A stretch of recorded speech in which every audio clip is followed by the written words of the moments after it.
Do we have like a speaker system, a boombox? Yes, sir! You got good?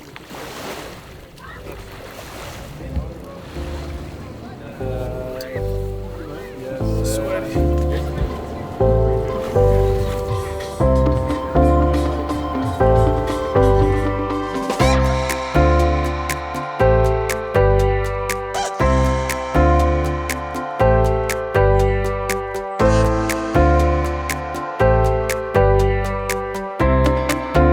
Welcome back to Close to Broke. My name is Kieran, and today we are currently at the lake, as you guys can see. Shout out to Christian. He's over there somewhere. We're going to be hopping into a session later tonight, but thought I'd enjoy my Labor Day weekend, specifically Labor Day, and just hang out at the lake with some friends. So let's see what shenanigans we can find ourselves into later today. Make sure to like, comment, and subscribe. Again, if you guys didn't know, we're going to be hosting our very first meetup game in the West Coast for this year at the Husker Casino on October 15th. Make sure to sign up today on Poker Atlas to get your name on the board.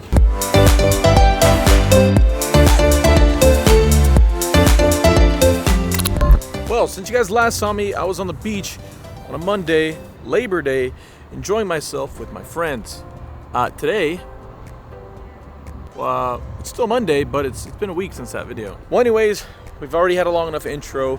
The winner will be mentioned halfway through this video. The winner of the $250, 5 winners will be chosen somewhere at the half point of this video. The Gardens awaits us. Hopefully a good session awaits us. That's about it. Let's get into it. I find myself in the big blind, and we look down at pocket jacks. Very first hand of the session. Well, we're going to look like a psycho, but we're going to have to 3-bet here. I decided making $150 to go. Our opponent ends up making the call. We're going off to a flop that comes Queen 9-8 with 2 clubs. With the action on me, I do have the jack of clubs, which is pretty nice. That's all right. It's good. It's not bad. I decide to start by checking it over to my opponent, and my opponent ends up checking it back. We're going off to a turn card that comes a king of diamonds. Our hand is just getting worse and worse here. Ends up checking through once again, and we're going off to a river card that comes a deuce of spades. Well, I don't want to have to call a big bet or even put myself into that weird scenario, so I decided to just throw out a blocker bet. I end up deciding to make it $50. Our opponent pretty quickly calls. We show, and he shows once again, ace-queen. So, unfortunate for us there, don't get to win a big pot, but pretty happy with the way it ended up turning out. A pretty reasonable board for me not to lose any more money, and we were able to throw a little blocker bet to lose the absolute minimum. On the very next hand, the following shuffle, we're in another great situation where the cutoff raises to 30. We're in the small blind. We look down at ace-king. We decided 3-bet here to $150 once again. Looking to play out of position is not something we look forward to, but something that is just the situation at hand. Folds back over to the initial cutoff. He thinks about it for some time before eventually deciding to fold. He would say that he had 8-9 suited. Yeah, out of position, just got to size up. Unlucky we didn't get a call there. Moving on to the next hand. I'm under the gun with queen jack offsuit. We're playing 6-handed. This is a pretty fine open. $30 to go. Both blinds make the call, and we're going off to a flop that comes king jack jack with 2 hearts. Once again, we absolutely crushed this flop. I think in the last session or the one before that, we ended up flopping trip jacks with queen jack, and it just feels like it's meant to be almost. Either way, I decided to c-bet here for $15, and it is at this point that I finally realized that the small blind had called. I didn't realize it pre-flop. Betting small here seemed to be okay. We're going off heads up to a turn card that comes the ace of hearts. Does bring in that front door flush draw, although we do block it with the queen of hearts. With the action checked over to me, wait, what? What's going on? My opponent leads out for $15 actually. Well, that's a little interesting, so much so that I kind of treat this as a check. And if this would have been a check from him, I would have easily checked it back. So I ended up deciding to do just that. I just call. I think raising here would be a massive misplay. We're going off to a river card that is a beautiful brick as it comes a deuce of spades. Once again, my opponent decides to bet $15. Like we mentioned earlier, we have to treat this as an absolute just check. Sure, maybe it's called a blocker bet, but even then, like 10 to 20% makes more sense than, I don't know, whatever, $15 into however big the pot is. So I decided to raise here to $140. I'm looking to target all inferior jacks, as well as a bunch of non-believing aces or kings. And after a little bit of thinking, my opponent decides to do something really weird. He 3-bets here to $400. Well, we're at the absolute top of our range. The only hand that we can ever have here that's better probably is maybe aces. And even then, I probably don't c-bet this flop. So it is what it is. I end up throwing the call pretty quickly. My opponent sheepishly shows a king. A king is no good, my good sir, although I do like the bluff there, pretty interesting. But we're going to go ahead and check this pot down. Nice little healthy pot after a little bit of a fumble with the pocket jacks. Looking ahead in the right direction.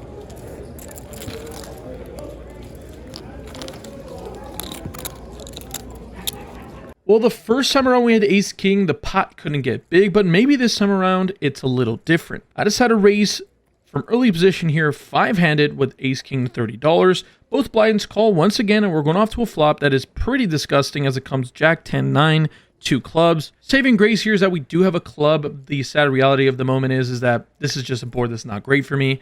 Actions checked over to me. This is a pretty mandatory check back. And we're going off to a river card that is a beautiful queen of spades. This is actually the turn and not the river. I misspoke there, but nonetheless, we have the nuts. A super juicy card as this does introduce a backdoor flush draw, and obviously it puts 4-liner out there.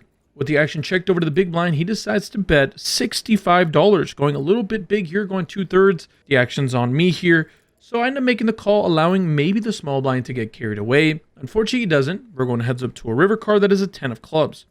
Well, the front door flush draw comes in, which is not great, and the board pairs, which is not great. I'm saying it mostly in the simple fact that it's just a really action killer, river card. If this river comes a deuce of diamonds or like a 5 of, hearts, it's an absolute brick and I can just bomb river and I know I'm going to get called by any side of the straight and maybe even get called by a 2-pair or a non-believing set, something like that. As the situation lies, I can't go that big, unfortunately. 1, because we don't want to value on ourselves, but 2, we need to broaden our range of hands that can call us.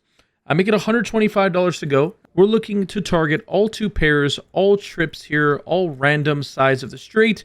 Our opponent pretty instantly makes a call with a king. We show our hand immediately, of course. A big cooler for him.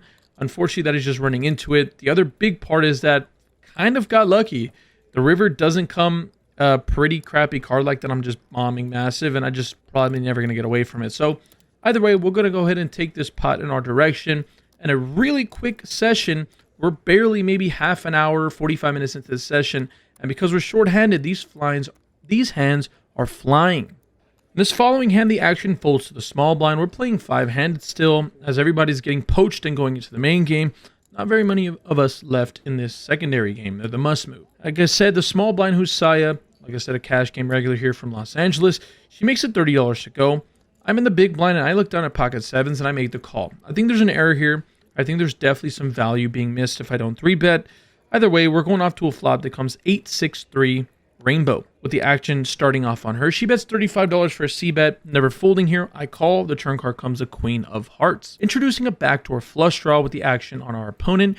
She decides to bomb away here for $200. I just think she's really good and one of the few people that I can trust to properly construct a bluffing strategy on a board like this. I assume that any hand that picks up value or equity, I should say, is going to start barreling here, as well as a bunch of her random complete air balls. Either way, my hand's just too strong at this juncture to make the fold. You just got to be able to just bite down on the mouthpiece and just realize you're going to have to run through a brick wall to win a hand. I make the call. We're going off to a river card that is a super brick as it comes a deuce of spades. With the action on my opponent, she goes into the tank, and I am now going to do something I don't usually do. I'm going to try to get a live read. I look straight at her eyes. I just try to get a read here.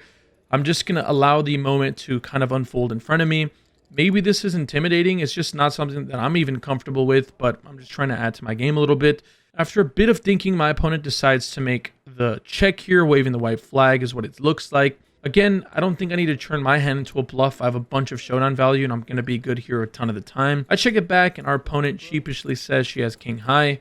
We're going to go ahead and take this pot down with pocket 7s. Saya is pretty funny and does remind me pretty quickly that was a pretty hand to call down with. That was not very great, but whatever. We'll just roll with it. We roll with the punches, baby, and that's just how we roll. All right, yet again, we're in another game or another situation where either the game's really bad or the game just snap breaks. We played, I'm not even exaggerating, for like an hour maybe, but we were shorthanded, so there's a lot of action, there's a lot of hands to play. So now, instead of a mid-session update, I mean, I guess it's still the case. We're just letting you know that the game broke. So we're still short of making a proper vlog. So we're gonna play a couple more hands, be here for like another hour or two. I'm okay with being a quick day today. I'm pretty tired, and yeah, brutal fantasy week for myself. We went 2-1 in our 3 fantasy leagues. We we also did our very first annual C2B Close to Broke Fantasy League, which is a ton of fun, and I'll update randomly. But we took a win in that one. Very close game. Came down to the Denver defense as well as the Denver tight end, which pulled through, luckily, enough points to get us the win. Either way, let's hop back into the session. Make sure to like the video if you haven't already. Thank you guys as always. Let's play some poker. All right, so here goes nothing. I'm going to hop in quickly and share it with you guys what you guys all been waiting for. Hopping in, this is the side I use. Got all the randomizations going. Very first person to win is going to be Century Joe. He says first straight flush 1-3, open at $20 with 9-7 of spades. We love to see it. The old suited one gapper. Joe, if you do me a favor, as well as anybody that wins, make sure you follow me on Instagram. It's the only way I can, the only social media I have. Again, either social media, DM me, and just prove to me that you are the person that won, or send me an email. Instagram will be right here on your screen. The email will be right here on your screen. So those are your options. All right, let's go to the very next winner. Moving right along to the next winner, it's going to be Charles X. First straight flush ever was 10 years ago. Nice, we like to see it. Charles X, make sure to get in contact with me so we can get you guys your funds. Next, we have Brandon Baker, who's kind enough to give us his hand history here. We love to see it. Another beautiful straight flush and of the heart variety, which, as you guys know, we are a big fan of. Congratulations to you, Brandon Baker, one of my best friends. His last name is Baker as well. Seems like it was a match made in heaven.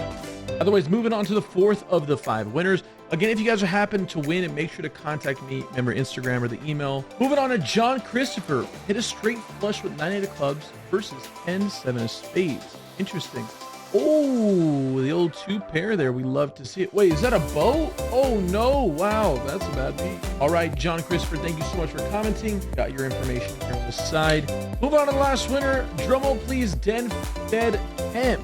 Never hit one. Not in a real game, but I think I had one playing with my 10-year-old for fun. We love to see it. Thank you so much for the kind words. Final winner, Den. Thank you so much for showing the love. Again, guys, Instagram or email is the only way I can get in contact with you guys. Please, please, please contact me there so I can get you your funds. Congratulations to all the winners. Let's head back into the episode. Sorry for the brief interruption there. Keep on the lookout. I'm going to keep doing these. I think this is a really fun way to interact with the community. Either way, let's hop back into today's episode. As you guys saw, we're moving over to the 5-5-10 game. Unfortunately, our game broke. And in this very first hand, we're in for $800, and we look down at Queen out of clubs. I race from under the gun at $30. The button, the small blind, and the third blind make the call. The flop comes ace, 8-3 rainbow. We do flop ourselves quite a bit of backdoor equity, but not a whole lot more than that with our specific hand. But again, our range is pretty strong here. Opening from under the gun, I'm going to have all the aces, all the nutted hands, except for pocket threes probably. So I see bet for $40, only the small blind makes a call. We're going off to a turn card that comes a 4 of hearts. This is a pretty dry board texture. When the action checked over to me, I think a double barrel will get the job done most of the time. I make it $100 and our opponent thinks about it for a second before folding. Here's just a good example of just sheer aggression. Maybe it's blind, maybe it's stupid. But for the most part, just by picking up a bunch of live tails, which are pretty consistent when you're playing against recreational players. I don't know. I just kind of go with my gut, go with the live read, and just say F it, I guess. In this very next hand, again, this is once again the next shuffle. I find myself in a situation where there's quite a few limps with the action getting over to me. Either way, we look down at Jack 8 of diamonds. I decided to just check this down. Don't need to just try to bloat the pot here. People haven't been folding at all pre-flop, no matter how big you isolate to. The flop comes 10-10-4 with 2 diamonds and a spade. The action starts off with the blind who decides to lead out here for $20. Action on me with a flush draw and an over feels like a pretty mandatory call, which I make. And we're going heads up to a turn card that comes a beautiful 3 of diamonds, absolute pink. That's exactly what we needed to see here, and kind of just how the session has gone to this point. With the action of my opponent, he decides to check it over to me, which is interesting. Again, I'd assume him doing this with every freaking possible hand in his range. Just not a great card for him. Don't think he's going to be donk leading many flush draws besides maybe the nut flush draw. Well, I decided to take advantage of that and bet $55. Again, my range can have a ton more of bluffs here than value. It's just awesome that we do have value. Our opponent pretty quickly makes a call, and we're going off to a really horrific river card that comes a king of diamonds. This is just, again, case in point. Although we do have a really strong hand, technically the third nuts, the unfortunate thing is that even though our opponent checks to me, it's just really hard to get value from a worse hand. and we can even be value owning ourselves. If our opponent is just pot controlling, maybe he had a hand like queen 10 with the queen of diamonds, maybe he has some kind of random, like I said, queen of diamonds holding, he's going to call any bet I make either way. And even more so, if he didn't have a diamond in his hand, and let's say this river wasn't a diamond, I still end up here with the flush, and my opponent has a hand perceivably too strong to fold to. Either way, I don't need to bore you guys with that. This is obviously an action-killing river card. My opponent checks to me. I'm pretty happy to just check it back, as we mentioned. Hard to get value from worse. He flashes a 10 before I finish showing that I do have a flush. Unfortunate for both of us there, as I just couldn't get any more value. But either way, we're going to take a win, because a win is a win, even if it's the min. By this point, it would be an exaggeration if I did not say it like this, but I haven't played a hand for like 2 hours, an hour and a half, I think. Like, not a hand. We played 2 or 3 bomb pots, and I haven't been able to even continue past the, beyond the flop. So, boredom's getting the best of me. Frustration's getting the best of me. I'm only human. I'm getting bored. This game is super, super boring for me. And I find myself with ace-6 offsuit from the cutoff. Not a horrible open, but $30 to go is the new price of poker. Big blind and the third blind make the call. We're going off to a flop that comes ace, 10, 7, 2 hearts. All right, we end up flopping a pretty reasonable hand here with the action checked over to me. How do you fix the problem of opening a6 offsuit pre-flop? I think this is a great hand to just check back. It's nice to throw in a hand that's this strong in a checking range here on this flop. We're going off to a turn card that comes to jack of spades. Brings in that obvious straight draw that was there on the flop. Action checks to the third blind. He decides to bet $60. It'd be goofy for me to even consider folding here, so I make the call.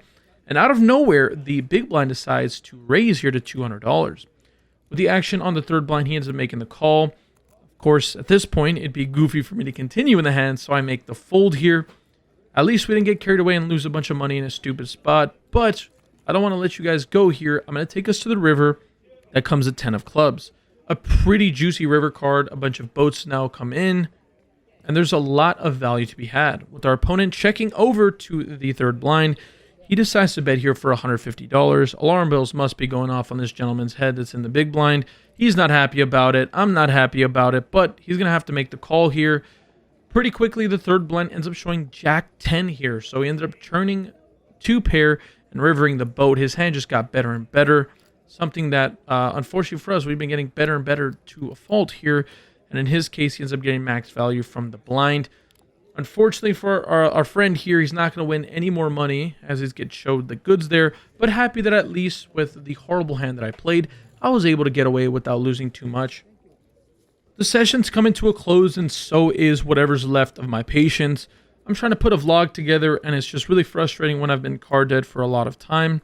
As you guys know, I have like a very specific amount of allotted time kind of per week that I can play. And that's why I'm really excited to show you guys my hourly and as well as at the end of year numbers when we get to that point. So when I get to play poker, it's never for like 6 to 10 hour sessions. That just doesn't exist for me. And if it does, it's because it's been significantly pre-planned that is allowing me to do so. I end up in this next hand, which is a debauchery of a hand, but I looked down at 3 deuce offsuit, or excuse me, suited here from early position. $30 to go here. Hopefully these people believe me. I've been pretty tight to this point. Besides that a6 hand, even then, I ended up flopping top pair and getting away from it. I get 3 calls, going no less than 4 ways off to a flop. That comes 10-8, 5, with 2 spades and a heart. This is a horrible flop for everybody involved, probably.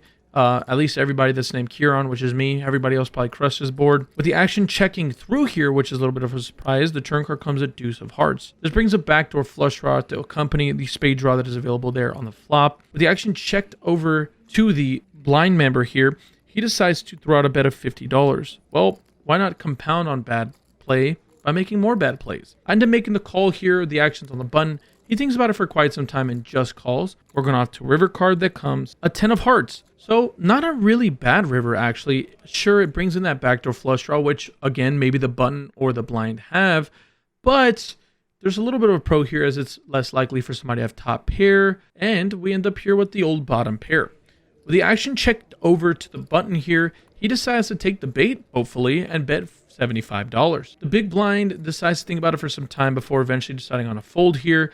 I think about it for quite some time too, and the question becomes is, this guy's been super action, like crazy action, and he got in a 4-bet pot pot on the flop with king high, no draw, and won somehow. So I'm like, you know what? This guy might be crazy enough to make a bluff here, and it's a reasonably small price. Let's throw in the call. No, he has nothing less than the queen six of hearts. So that's a flush. It's better than a deuce. Nice hand to you, my good sir. Either way, yeah, we lost that hand. Let's move on.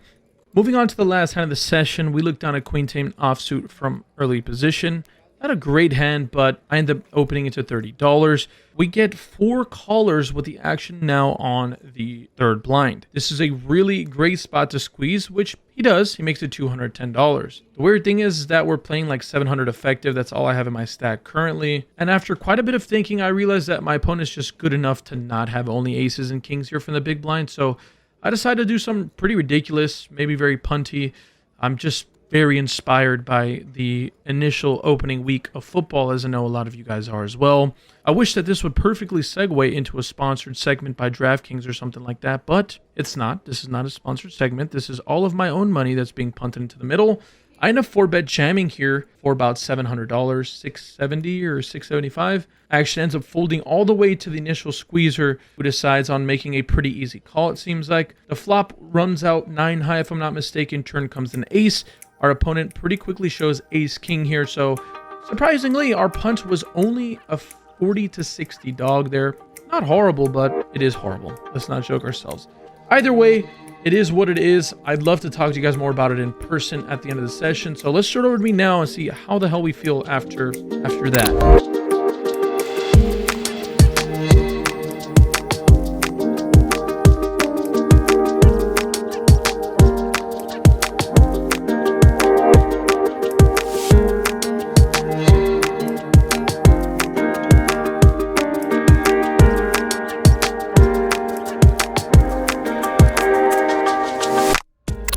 Well, that's gonna wrap up today's session.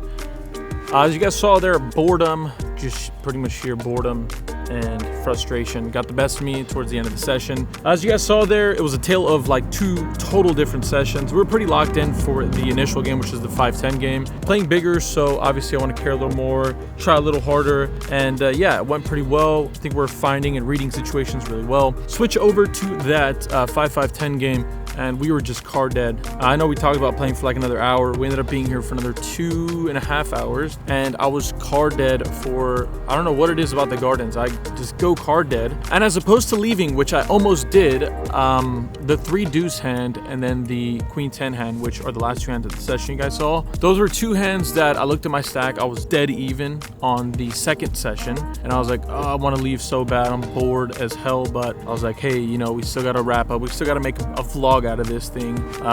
It was a really good first session. It was a lot of fun. I think a lot of exciting spots, but just not enough. You know, I don't want to give you guys a bunch of fluff. Like I'd like to play some hands so you guys can learn or have fun with it or whatever the case may be. So either way, gonna chalk this one up to just boredom. Luckily we did okay in the first game and bad in the second game. No, Whiskey Pete's not around here. I ended up in the first game for 2,000, out for 28.81, and then in the second game we were in for 900 and out for 0. So loss of $20 or $19 technically on the day. We'll take it. I mean, we made a vlog out of it. It's kind of how I treat it when things don't go in my favor. But boredom, frustration, all melting, you know, together makes really shitty soup. And I haven't had dinner yet, and I just had all of that straight to my face. So we're gonna go ahead and live with it. I hope you guys have a lovely day. What an awesome Labor Day weekend to just get spoiled by just frustration and annoyingness. But hope you guys have a great day. Thank you guys as always for giving me for the shitty play on the last 2 hands, but it is what it is. I'll see you guys again. Hope you guys have a nice day. Take care. Deuces.